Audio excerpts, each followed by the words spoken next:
It begins with God, speaking creation into existence through Jesus. For by him all things were created, in heaven and on earth, visible and invisible.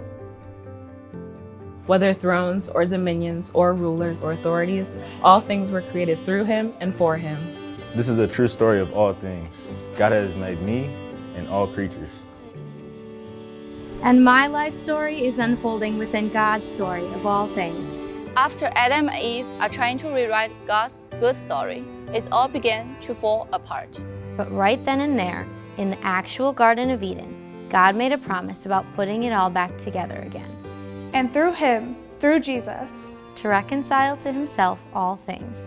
This is the true story of all things, and I trust God's promises. Because my life story is unfolding within God's story of all things. But things got worse and worse. There was such division and disorder and disunity that God decided to wash it all away and start over with Noah and his family. judgment and grace, God saved them through the flood of the water. This is the true story of all things. God promises to save me through the washing of water in baptism. Because my life story is unfolding within God's story of all things. God's promise to Sarah was so big and bold that it made her laugh, a baby, at her old age. But God meant exactly what he said, and God always keeps his promises. Sarah's son Isaac was a miracle, and even then, God is looking ahead. To Mary's miraculous son, Jesus. For in him all the fullness of God was pleased to dwell. This is the true story of all things. God the Father made me his child. Because my life story is unfolding within God's story of all things. Abraham and Sarah had Isaac.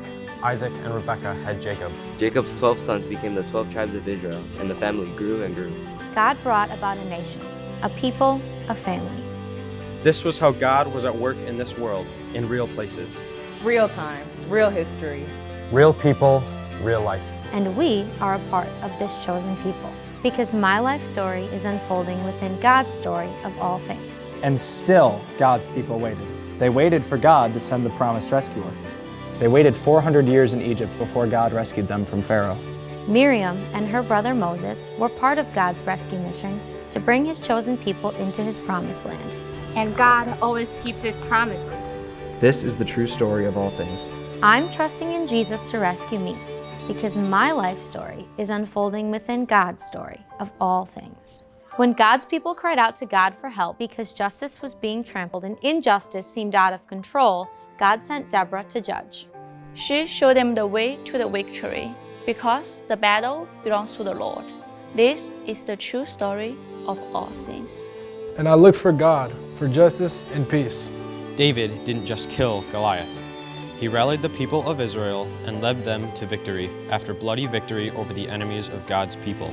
But David also fell into scandalous moral failures. David points us to a sinless descendant, Jesus, who would reconcile to himself all things, whether on earth or in heaven, making peace by the blood of his cross. This is the true story of all things. The blood of Jesus is my peace.